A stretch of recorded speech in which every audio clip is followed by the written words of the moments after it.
क्या आपने कभी सोचा है कि पानी के ऊपर भी बिजली बनाई जा सकती है? पहली बार देखने पर यह थोड़ा अजीब लगता है, लेकिन यही फ्यूचर एनर्जी का एक स्मार्ट तरीका बनता जा रहा है। ये एक फ्लोटिंग सोलर प्लांट है, जहां हजारों पैनल्स पानी के ऊपर लगे होते हैं और सूरज की रोशनी से लगातार इलेक्ट्रिसिटी जनरेट करते हैं। ये पैनल्स फोटोवोल्टाइक सेल्स का यूज करते हैं, जो सनलाइट को सीधे इलेक्ट्रिसिटी में कन्वर्ट करते हैं, बिल्कुल वैसे ही जैसे जमीन पर लगे सोलर पैनल्स काम करते हैं। इन पैनल्स को स्पेशली डिजाइंड फ्लोटिंग प्लेटफॉर्म्स पर लगाया जाता है, जो लाइट वेट होते हैं लेकिन काफी स्ट्रॉन्ग भी होते हैं, ताकि पानी पर स्टेबल रह सकें।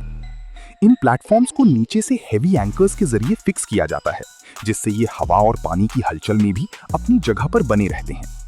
हल्की हवा या लहरें आने पर ये पैनल्स थोड़ा मूव करते हैं, लेकिन उनका डिजाइन ऐसा होता है कि स्टेबिलिटी बनी रहती है और सिस्टम सुरक्षित रहता है।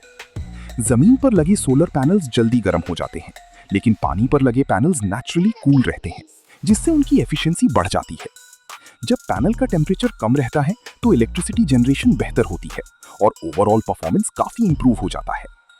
एक और इंटरेस्टिंग फायदा ये है कि ये पैनल्स पानी को डायरेक्ट सनलाइट से बचाते हैं, जिससे इवेपोरेशन कम होता है और पानी बचता है। मतलब एक ही सिस्टम से बिजली भी बनती है और पानी भी कंजर्व होता है, जो इसे और ज्यादा यूजफुल बनाता है। इस पूरे सिस्टम को कंट्रोल रूम से मॉनिटर किया जाता है, जहां इंजीनियर्स 24 घंटे परफॉर्मेंस और आउटपुट को ट्रैक करते रहते हैं। जैसे जैसे टेक्नोलॉजी आगे बढ़ रही है, वैसे वैसे ऐसी floating solar plants future energy systems का एक बड़ा हिस्सा बनते जा रहे हैं। इस तरह के प्लांट में काम करना आसान नहीं होता। वर्कर्स को बोट से पैनल्स के बीच जाना पड़ता है और हर काम केयरफुली करना होता है, क्योंकि पूरा सेटअप पानी के ऊपर होता है। सोलर पैनल्स पर धूल और बर्ड्स की गंदगी जल्दी जमा हो जाती है, इसलिए इन्हें रेगुलरली साफ करना बहुत ज़रूरी होता है, ताकि बिजली प्रोडक्शन कम न हो। ये काम एक या दो लोगों का नहीं होता, इसके लिए पूरी टीम लगती है, जो लगातार पैनल्स की क्लीनिंग और मेंटेनेंस करती रहती है। गर्मी के मौसम में यहाँ काम करना और भी मुश्किल हो जाता है, क्योंकि डायरेक्ट सनलाइट और पानी के रिफ्लेक्शन से हीट ज़्यादा महसूस होती है। इसलिए वर्कर्स को हाइड्रेशन का खास ध्यान रखना पड़ता है, ताकि डिहाइड्रेशन जैसी प्रॉब्लम से बचा जा सके और सेफली काम जारी रखा जा सके। मेंटेनेंस में सिर्फ क्लीनिंग ही नहीं, बल्कि वायरिंग और कनेक्शंस की चेकिंग भी जरूरी होती है, ताकि सिस्टम स्मूथली काम करता रहे। बारिश या तेज हवा के समय सिस्टम को स्टेबल रखना एक चैलेंज होता है, लेकिन स्ट्रॉन्ग एंकरिंग सिस्टम इसे सुरक्षित बनाए रखता है। कंट्रोल रूम में बैठे इंजीनियर्स हर समय सिस्टम को मॉनिटर करते हैं, ताकि किसी भी प्रॉब्लम को तुरंत डिटेक्ट करके फिक्स किया जा सके। जब पैनल्स क्लीन और सही कंडीशन में होते हैं, तो पावर जनरेशन मैक्सिमम होता है और सिस्टम अपनी फुल एफिशिएंसी पर काम करता है। इतने बड़े प्लांट को मैनेज करना एक टीम वर्क का एग्जाम्पल है, जहां हर वर्कर और इंजीनियर मिलकर सिस्टम को स्मूथली चलाते हैं। ये सिस्टम क्लीन एनर्जी प्रोड्यूस करता है, जिससे पोल्यूशन कम होता है और एनवायरनमेंट को काफी फायदा मिलता है।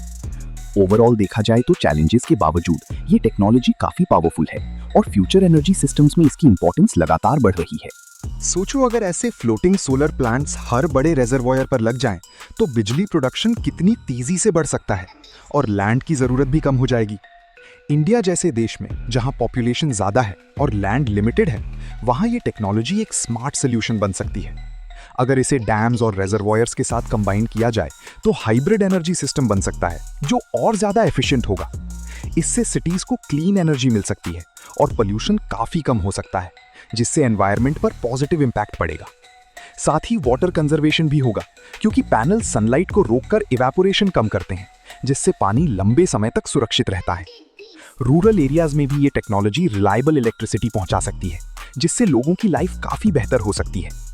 नई जनरेशन के इंजीनियर्स और इनोवेटर्स इस फील्ड में काम करके और बेहतर सॉल्यूशंस बना सकते हैं, जिससे टेक्नोलॉजी और आगे बढ़ेगी।